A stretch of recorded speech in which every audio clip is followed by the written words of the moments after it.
Hello dear students, how are you all back home after examination? How was that? Yes, I am asking 8th class.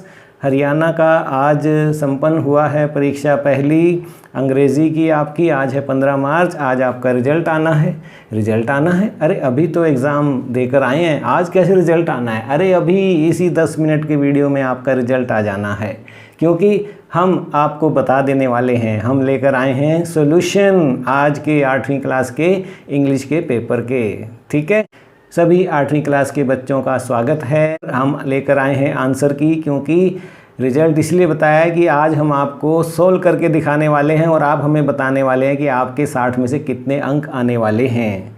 जी हाँ, तो जल्दी से subscribe कर लीजिए हमारे चैनल को, Vijay Kumar my new classroom को, ताकि 8वीं के सभी विषयों का सॉल्यूशन शाम को ही, जिस दिन आपकी परीक्षा होगी, हमारा पूरा एंडेवर रहेगा, प्रयास रहेगा कि आपको जो है आंसर की दे दी जाए। ठीक है, आपको भी उत्सुकता रहती है ना कि कितने मार्क्स आएंगे, तो क्या आप तैयार हैं? ठीक है, आप जा सकते हैं हमारी वेबसाइट पर भी mynewclassroom.in, जहां पर आपको आपके ग्रामर टॉपिक, हिंदी के लेसन, सभी व्याकरण के टॉपिक तैयार हैं। आप एंजॉय कर सकते हैं, फ्री ऑफ कॉस्ट, कोई चार्ज नहीं है। आप हमारा व्हाट्सएप ग्रुप भी ज्वाइन कर सकते हैं। भेज दीजिए अपना नाम, क्लास, रोल नंबर और स्कूल का नाम 9466707359 पर। हम आपको अपने ग्रुप में शामिल कर लेंगे और फिर आपको फ्री ऑफ कॉस्ट जो है व्हाट्सएप के माध्यम से लेसन्स अच्छे इंग्लिश और हिंदी के मिलते रहेंगे। अन्य विषयों को भी हम अगले साल ज़रूर शामिल कर रहे हैं जब आप अगली कक्षाओं में हो जाओगे।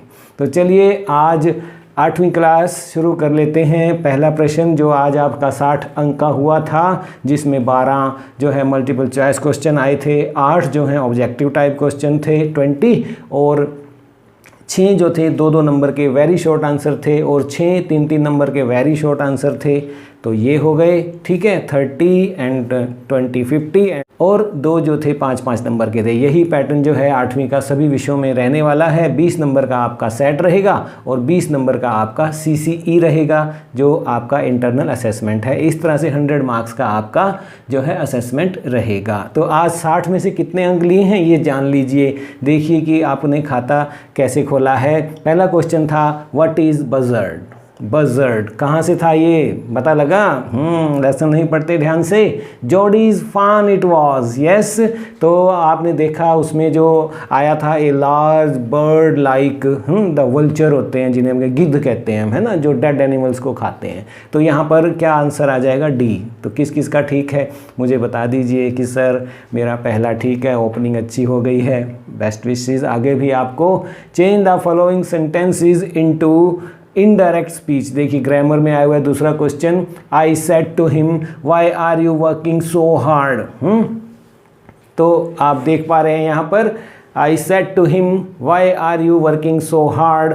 ए, I asked him why he was working so hard. I asked him why he is नहीं, देखिए रिपोर्टिंग वर्ब में पास्ट है और रिपोर्टेड स्पीच में प्रेजेंट है, तो अंदर का टेंस बदल जाएगा, पास्ट हो जाएगा। तो दूसरा गलत हो गया क्योंकि वो ही इज़ कह रहा है, ही वॉज हो जाएगा। तीसरे में भी ही इज़ है। चौथे में he had working so hard, if नहीं आएगा, क्योंकि इफ़ आता है अगर is, am, are, do, did से जो है रिपोर्टेड स्पीच का जो शुरू हो रहा हो इंटेरोगेटिव में। यहाँ WH है तो उसको Y का Y ही नीचे उतारना है। तो ये किस में हो रहा है? ए में हो रहा है। तो A is the right answer कि I asked him. I said to him है ना, वाई पूछा है, वाई है तो वो आस्क में बदल जाएगा सेड टू। तो I said to him why he was working so hard. A is the right answer. किस किस का ठीक है? किस किस के 2 में से 2 आ गए हैं? लिख दीजिए अपना नाम और स्कूल का नाम कि सर मेरे दोनों ठीक हैं। मुझे खुशी होगी, मैं आपके कमेंट पढ़ूंगा। ठीक है, what does the child wish to do? बच्चा क्या करना चाहता है? किस में से है ये? याद आया? The school boy by William black की लिखी हुई बहुत सुंदर कविता आपकी 5th जो थी। तो ही विशेज टू स्टडी, नहीं, उसको तो वो मानता है कि मेरी फ्रीडम कर्टेल हो गई है। He wishes to be free, ये अच्छा लग रहा है। He wishes to remain indoor, no, वो बाहर जाना चाहता है। He wishes to have some toys, no, B is the right answer. ठीक है, तो 3 में से 3 किसके हो गए हैं? है कोई ऐसा जिसके तीनों ठीक हैं? बहुत से बच्चे होंगे, लाखों बच्चे 8वीं के पेपर दे रहे हैं आज। ठीक है, और जिसका आंसर हम आपको आज ही दे रहे हैं। देखिए आप इधर परीक्षा दो और उधर अपना फल जानो। ठीक है, what is meant by the phrase the poetry of the earth, a song of the earth, right? A is the right answer, not music, the poetry or pleasure of the life. It's A is the right answer. पांचवें में देखिए पूछा है why could the writer not see बिज्जू, क्यों नहीं देख पाया, क्या था वहाँ एटमॉस्फेयर में। लेसन 8 की बात हो रही है, ए शॉर्ट मानसून डायरी में से है ये। Because of the distance, no no no, because of the mist all around, यही था ना, वॉल नहीं, बिज्जू वाज नॉट देयर, नहीं था तो वहाँ, बट बिकॉज ऑफ मिस्ट, ठीक है, nothing was visible, so the writer could not see Bijju, right. 6 देखिए, romance at short notice was her speciality, ध्यान आया, साकी का लिखा हुआ, और ये आपके लेसन की लास्ट लाइन थी। लास्ट लाइन देखिए आप, जाइए इस लेसन में, ठीक है। तो it was about Mrs Sappleton, no, Vera, yes, Mr Nuttel, no, सेपिन, no, Vera, B is the right answer. तो 6 हो गए हैं, किस किस के 6 हो गए हैं बता दीजिए, कितना ईजी है, बहुत ईजी है। What is the other summit the writer is talking about, एक तूफान जो एक समिट ऊपर है और एक हमारे कहाँ चल रहा होता है, मनो मस्तिष्क में चल रहा होता है, कहाँ है, क्लाइंबिंग दिस समिट, जब उसने बोला is as difficult as climbing the summit of Mount Everest, जो हमारे अंदर एक है ना तूफान चल रहा होता है, यस। तो समिट ऑफ हर्ट नहीं, समिट ऑफ माइंड कीजिए, C is the right answer, ठीक है। तो what was use to draw out the poison of the snake, किस में से, जोड़ीफान में से फादर साहब ने मार दिया डॉग पे, हर्ट को और लीवर को यूज़ किया ताकि स्नेक के पॉइजन का जो है उसकी काट की जा सके, क्योंकि जहर ही जहर को मारता है। It was not only liver but heart also, तो डी नहीं, B the right answer, dogs heart and liver, ठीक है, were used to draw out the poison of the snake, yes. 9 देखिए, who sings along the school boy, skylark, C is the right answer, ठीक है। 4th line देखिए, what sweet company, जब उसने कहा skylark के साथ, यस, तो C is the right answer. 10th देखिए, fill in the blanks with correct adverb of the manner, the tortoise crawled, it's not tortoise, tortoise नहीं बोलते, tortoise, the tortoise crawled, कैसे crawl करते हैं वो, loudly, angrily, bitterly, slowly, yes, on the bank of the river, D is the right answer। 11 देखिए, what was the policy of the ants, जब उन्होंने बोला we are ants, we never borrow, we never lend, yes, तो उन्हें उस समय क्यों नहीं किया, तब तो इधर उधर घूमता रहा। ants, गर्ल्स ants हैं, क्या बॉयज़ क्रिकेट हैं, पढ़ते नहीं हैं और फिर गर्ल्स की नोटबुक मांगते हैं एग्ज़ाम डेज में, हमें प्रिपरेशन करना है, तो गर्ल्स क्या कहती हैं, एंड्स क्या कहती हैं, we never borrow our note from anybody's notebook and we never lend our notebook, लेकिन नोटबुक शेयर कर लिया करो बच्चों, ठीक है, if you are good to with those who are lagging behind in studies, ठीक है। तो एंड्स ने तो ये जवाब दे दिया था, आपने नहीं देना है, ठीक है। ए इज द राइट आंसर। 12 देखिए, who is the writer of the story the selfish giant, it was Oscar Wilde, B the right answer. किसके 12/12 हैं, लिख दीजिए अपना नाम। 11 वाले सोच रहे हैं कि सर 11 पूछ लेते तो मैं अपना नाम लिख देता, मैं अपना नाम लिख देती। तो चलिए 11 जिसके आ रहे हैं वो भी लिख दो। अरे मैं 1 नंबर से रह गई, अगर सर 10 कह दें तो मैं भी लिख दूँ अपना। हाँ चलिए, जिसके 10 भी आ रहे हैं वो भी लिख दीजिए। चलिए ठीक है, 10, 11, 12 वाले बच्चे वाकई बहुत अच्छा कर रहे हैं, 90+ में रहिए, ठीक है। चलिए अब देख लेते हैं, ऑब्जेक्टिव टाइप आए हुए हैं 8 क्वेश्चन 13 से 20। क्या कहता है, he dash not deceive to me, क्या करना है, टू एज डायरेक्टेड, डायरेक्टेड क्या है इसमें, क्या करना था, he dash not deceive to me, fill in the blanks. He will not deceive me, to नहीं आएगा यहाँ पर, ठीक है। क्वेश्चन में भी थोड़ा सा मिस्टेक है, क्या, ही will not deceive me, will लगा सकते हैं यहाँ पर अगर ये टेंस है, ठीक है, तो विल लीजिए, लगाइए आप, ठीक है। 14 देखिए, my mother dash was sleeping या इज स्लीपिंग में से एक आएगा। व्हेन आई रिटर्न होम, जब मैं घर लौटा तो मम्मी है या थी, वॉज, मदर वॉज स्लीपिंग आएगा, ठीक है। तो the students dash respect there teacher, should, must, ought to, तीनों आ सकते हैं। यहाँ पर शुड लगाऊंगा मैं, the student should respect there teacher, right, यहाँ पर शुड लगाइए। What was the logic of geography, geography का लॉजिक था जो पोम पढ़ी आपने, वन वर्ड में तो नहीं आ पाएगा। Land and water attracted man, ये था लॉजिक ऑफ ज्योग्राफी का। Yes, who was the better swimmer, ये वन वर्ड में आ सकता है। Ranji was the better swimmer, आप लिखिए Ranji the right answer. Who sings the poetry of the earth in winter season, winter में कौन था, क्रिकेट, और समर में ग्रास हॉपर, ठीक है, तो क्या आंसर आएगा, cricket is the right answer. 19 में देखिए, in 1835 an Englishman name Macaulay suggested a change in Indian education system, true और false, yes it is true. 1920 देखिए, deadly tsunami waves came on 26 December 2005, not 5, it was 2004, so the statement is false. We will say, we will not answer कि 2004, answer is given among between these two, true और false, तो यहाँ 2004 था right answer, लेकिन हम 2004 ना लिखकर क्या लिखेंगे, स्टेटमेंट को बताना है हमने कि ये false है। तो अब बता दीजिए 20 में से 20 किसके आ रहे हैं, चलिए 19 किसके आ रहे हैं, लिख दीजिए अपना नाम और स्कूल का नाम, और 18 किसके आ रहे हैं, एक नंबर और दे देता हूँ, 17 किसके आ रहे हैं, चलिए लिख दीजिए कि सर 17 आ रहे हैं यहाँ पर, मेरा नाम ये है और मैं यहाँ पढ़ती हूँ। और 9th क्लास का सब कुछ रेडी है, 31 मार्च को आपका रिजल्ट आएगा ना, तो 1 अप्रैल से ही 8th के ग्रुप को 9th में जो है अपग्रेड कर दिया जाएगा, 9A माई न्यू क्लासरूम बन जाएगा वो, फिर आपको 1 अप्रैल से ही पहला lesson the fun they had हम पढ़ेंगे, ठीक है।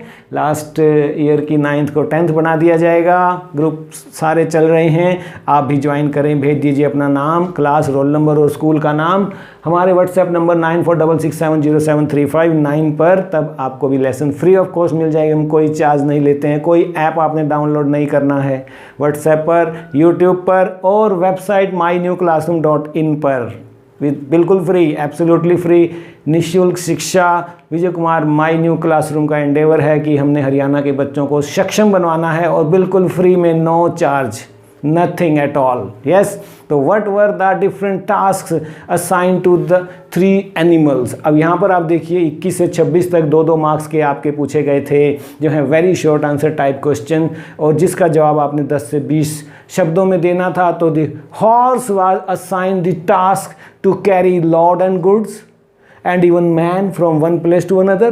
Dog was assigned the task of fetching things and the task of plowing the fields was assigned to the ox. ये था, बिल्कुल ये लिख के आए हैं तो बिल्कुल ठीक है। आप ये सभी आंसर जो है हमारी वेबसाइट पर देख सकते हैं, यूट्यूब पर तो आप यहाँ देख रहे हैं, वेबसाइट पर भी हमने डाल दिया है, mynewclassroom.in पर जाइए, ये जो है आप देख भी पा रहे हैं इमेजेस, वहाँ वेबसाइट पर आप PDF डाउनलोड कर सकते हैं फ्री ऑफ कॉस्ट, कोई चार्ज नहीं है। सेकंड देखिए इसमें 22nd में, why was the giant called selfish, because he does not allow the children to play in his beautiful and lovely garden. He declared that whatever is his belongs only to him. छोटे छोटे बच्चों को भी वो allow नहीं करता है garden में, तो इसीलिए उसको सेल्फिश कहा गया है। सही लिख कर आए हैं, बिल्कुल ठीक है, ऐसा करके आए हैं। तो in what ways did the British officers exploit Indians, कैसे कि उन्होंने they flourished in their private business, they also invented some other methods which gave them more profits, this ruined the Indian traders, this way जो है British officer exploit Indians, right, यही लिख कर आए हैं, बिल्कुल ठीक है। 24वां देखिए 24th में, what is most remarkable thing about Macavity, Macavity जिसे हम जानते थे मिस्ट्री कैट के रूप में, defied all laws, he even defies the law of gravity, he possesses supernatural powers which allow him to levitate up in the air. The most remarkable thing is that he never leaves a mark after stealing anything. ठीक है, तो ये suspense था, तो ये remarkable था उसके अंदर। 5th में देखिए, what is Hafeez Contractor's definition of mathematics. तो according to Hafeez, mathematics means putting design, construction, psychology and sociology together and making a sketch from them is definition of mathematics. This was saying of Hafiz Contractor about mathematics. ठीक है, who is Stephen Hawking? तो वो कौन है? Great scientist हैं, astrophysicist हैं, जिन्होंने contribute किया ग्रेविटी के, उनके जो अंडरस्टैंडिंग थी, कंट्रीब्यूशन था, ब्लैक होल्स के बारे में दिया और कॉस्मोलॉजी के बारे में जो इमेंस कंट्रीब्यूशन हम मानता है। तो ये थे आपके 2-2 नंबर के 6 प्रश्न। कितने हो गए अब सबके बता दीजिए? 20 और 12, 32 में से कितने आ रहे हैं बता दीजिए। वेबसाइट पर आप पढ़ भी सकते हैं कि ये क्वेश्चन का ये आंसर था और मैं क्या लिख कर आई हूँ और मुझे कितना मिलने वाला है। स्पेलिंग मिस्टेक तो नहीं है, स्पेलिंग भी देख लो, ठीक है। 27 में देखिए 3 मार्क्स के शुरू होते हैं, 27, 28, 29, 30, 31, 32, 3-3 नंबर के 6 क्वेश्चन, 18 नंबर के, 32 और 18 50 हो जाएंगे, फिर 5-5 के 2 करेंगे। तो what is Connie's Christmas present? Why is it best Christmas present in the world? जैसा कि नाम था, तो Connie's Christmas present is the return of her husband, उसके हस्बैंड का लौट आना, जिम का। दो he is not Jim, he is the author. The old Connie takes him for her Jim, ठीक है, and kisses him. It is the best Christmas gift. ये दूसरे का आंसर हो गया, in the world of her, because nothing is more valuable for Connie than the love and life of her husband. Right? 27th का ये answer था। 28 में देखिए, what is a bargain? What attempts does the man make to strike a bargain?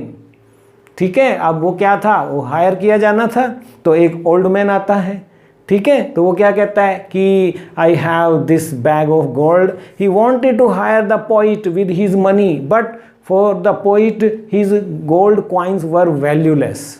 तो शक्ति ने, power ने, लेकिन एक बच्चे की स्माइल ने जो bargain, last bargain, so he went away. ठीक है, तो ये था कि बार्गेन क्या होता है, जिसमें 2 म्यूचुअल पार्टियां जो हैं, है ना, सौदेबाजी करती हैं। ठीक है, तो 29 में देखिए, put each of the following in correct order to construct meaningful sentences. तो क्या आएगा इसके अंदर? देखिए, is our strict principal very, तो क्या आ जाएगा? आवर प्रिंसिपल सब्जेक्ट बनाइए, हेल्पिंग वर्ब इज उठाइए, वेरी स्ट्रिक्ट है वो एडजेक्टिव है और एडवर्ब भी लगा दिया है वेरी। ठीक है, तो ये हो गया है हमारा our principal is very strict. Second देखिए, गार्डनिंग इज माई हॉबी या माई हॉबी इज गार्डनिंग, इधर way mark will be given. ठीक है, दोनों ठीक हैं। In the playground are the children are playing in the playground. इस तरह लिख के आए तो 3/3 आएंगे इसमें, बिल्कुल ठीक है, इजी था ये तो। ठीक है, how did Jody bring the fawn back home? Jody brought the fawn back home partly by lifting it and partly by making it walk after him on his own. कि कुछ देर उसने उसको उठाया और कुछ देर जो उसको कहा कि भाई मैं तो थक गया, अपने आप आओ। ठीक है, तो ये था इसका आंसर। 31 में देखिए, how does the author describe the first day of monsoon mist? क्या था कि जो फर्स्ट डे था, all the bird suddenly fall silent and with this absolute silence spreads there. ठीक है, the hills got hidden by the mist, the forest is deadly still as though it was midnight। तो ये answer था इसका। First day को उसने क्या अनुभव किया। लास्ट में देखिए 3 मार्क्स वाले में, why does the poet think that the poetry of the earth never सीजेज? Yes, it is ever lasting unending, it is continuous melody, it goes on round the year through the cycle of 2 seasons, summer and winter. In summer, grasshopper sings this poetry, and in winter, grasshopper is silent. The cricket song makes this poetry alive. That's why he thinks it never ceases. Right? तो ये थे। तो बता दीजिए 50 में से 50 किसके आ रहे हैं, 49 किसके आ रहे हैं, और 48, चलो 47, 46 और 45 तक भी आ जाओ। लिख दो अपना नाम, क्लास, रोल नंबर, मैं आपको अपने ग्रुप में शामिल करूंगा और फिर हम 9th को स्टडी करेंगे। ठीक है, 33rd में देखिए, 50 से 60 शब्दों में देना था, 33 में ऑप्शन दी है और पूरे पेपर में कोई ऑप्शन नहीं है। Thank you examiner, you are so kind. 5 number में तो दे दी है आपने at least. Why did the author climb Mount Everest? की क्लाइंबिंग वो क्या सोचते थे आप? Peak means endurance, persistence and will power चाहिए, और टू डेमोन्स्ट्रेट, वो दिखाना चाहता था फिजिकल क्वालिटी, ठीक है ना, एक्सिलरेटिंग फॉर ए क्लाइंबर, और वो था। Mount Everest drew him towards itself by its beauty, aloofness, उसको देखता था, वो इसलिए सोचता था कि मैं चढ़ूं। He climb Mount Everest because it is the highest, mightiest and has defied many previous attempts. It takes the last ounce of one's energy. ठीक है, बहुत हिम्मत चाहिए बाबा। It is a brutal struggle with rock and ice. Once taken up, it cannot be given up halfway. आधे से वापस नहीं आ सकते, because the passage back is as difficult as the passage onwards. जितना ऊपर जाना मुश्किल लगता है, उतना नीचे जाना भी, वापस जाना भी। And then when the summit is climbed, there is the exhilaration, the joy of having done something.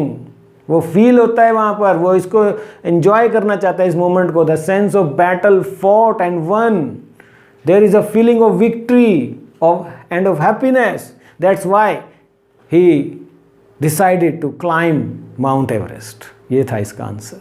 Compare and contrast the characters of princess September and her 8 sisters, other 8 sisters. Princess September क्या थी? वो different from her elder sisters. She was sweet-natured and simple-hearted. She cried bitterly when her parrot died. A little bird made her happy with his song. Her sisters were jealous, mean, and wicked. They made a plan to rob her of her happiness. They told her to put the bird in a cage. Their wicked plan worked for a while. The bird stopped singing in captivity. Princess September cared more over the bird's, yes, life than her own happiness. So she let him off. She was duly rewarded for her goodness. तो ये था फ़र्क उसकी बहनों और उसमें जो आपने कंट्रास्ट जो है दिखाना था। अब रीड द पैसेज आया था इग्नेशियस वाले में से, was the manager of cooperative society in Kachal. His wife walk him up at 6, आपने पढ़ना था और नीचे दिए गए आंसर देने थे। इसमें ऑप्शन नहीं है आपके पास। What was Ignatius? Who was नहीं, what was, तो वो कौन था? मैनेजर था कोऑपरेटिव सोसाइटी में, ये आंसर आना था इसका। Who walk him up and at what time? किस समय और किसने? तो उसकी वाइफ ने उसे वॉक हिम किया और at 6 in the morning। अब आपने यूँ का यूँ नहीं उठाना था, his wife walk up him up at, यूँ की यूँ नहीं उठाना था कि his wife walk him up at 6 AM। ये तो लाइन यूँ का यूँ उठा दी। थोड़ा सा अपने वर्ड्स में आपने हेर फेर करना होता है कि आपको नॉलेज है, तो आप इस तरह लिखते हैं, अगर his wife walk him at 6 in the morning, AM को हम in the morning तो कह ही सकते हैं ना, तो हम अपने शब्दों में भी तो दे सकते हैं। तो where did Ignatius place his television? तो यहाँ पर भी कुछ वर्ड अपने डाल सकते हैं। He placed his television on the ground safely, नहीं तो ठीक है ना, ट्रेमर था वहाँ पर, तो उसने सोचा ये गिर के टूट ना जाए, इसलिए ग्राउंड पे रख दिया, टेबल से भी नहीं रखा उसने। What happened when the tremor stopped? तो जब ट्रेमर रुका तो उन्होंने क्या महसूस किया कि they notice the sea was rising alarmingly. अरे बाप रे, ये क्या आ रहा है? तो ऐसे करके कुछ अपने शब्द में भी जो है इसको बखान करना होता है। कॉम्प्रिहेंशन नेवर मीन्स कि आप यूं का यूं एक लाइन उठाओ और वहाँ पर लिख दो। नो नो नो, इसके मार्क्स नहीं दिए जाते हैं। अगर आप CBSE में जा रहे हैं, हरियाणा बोर्ड की 9th में जा रहे हैं, तो हम ये देखते हैं कि वहाँ पर देखा जाता है कि बच्चा यूं का यूं वर्ड उठा के डाल रहा है क्या। अपना आपने अपने शब्दों में सेंस बदलनी होती है। वो तो पैराग्राफ का, पैसेज का जो है सेंस है लिखने का, जब आप उसी में से आंसर का, क्वेश्चन का आंसर कर रहे हो तो थोड़ा सा आपने अपना चेंज करना होता है। तो who rushed in the opposite direction, तो Ignatius children and all present there rushed in opposite direction. तो आप देखिए इस तरह से आपने कॉम्प्रिहेंशन को हल करना होता है। सो चिल्ड्रन, आप मुझे 60 में से कितने आ रहे हैं ये तो अभी बता दें। बाकी आपके 20 नंबर में इंटरनल में कितने लगे हैं वो तो 31 मार्च को रिजल्ट के समय पता लगेगा। और सेट में भी आप अभी देख सकते हैं कि आपके कितने लगे हैं। 10 10 10 की वेटेज उसमें जा रही है, जो भी है आपने फार्मूला भी देख लिया होगा। तो 80 में से आप बता सकते हैं, 60 में से ये, और सेट में मेरे 3 में इतने मार्क्स थे सर, 20 में से मुझे इतना मिलने वाला है परसेंटेज उसका, ठीक है। और 20 के CC वो तो मुझे नहीं पता, वो तो सर बताएंगे, मैडम बताएंगे, 31 मार्च को ही पता लगेगा उसका। तो 80 में से कमेंट सेक्शन में लिख दीजिए कितने आ रहे हैं, ठीक है। तो 8वीं कक्षा के बच्चों को शुभकामनाएं। आपकी बाकी 6 विषयों की परीक्षाएं भी इसी तरह हम लेकर आते रहेंगे, ठीक है। मैं मिलता हूं आपसे नेक्स्ट पेपर में जो कल है आपका SST का। तो you all are wonderful people. I feel great working for you, preparing lessons for you. Hope कि आपको ये वीडियो अच्छा लगा होगा। मुझे बताएं कि ये वीडियो आपको कैसा लगा और कैसे बेहतर वीडियो मैं आपके लिए लेकर आ सकता हूँ। मुझे सुझाव ज़रूर दें। 6ठी 7वीं 8वीं के सभी बच्चों को बिल्कुल तैयार है सब कुछ। नेक्स्ट कक्षाओं में आ जाइए, वहाँ पर भी आपके लिए सब तैयार है। शुभकामनाएं आगामी परीक्षाओं के लिए भी। Bye bye, God bless you all, you all are wonderful people.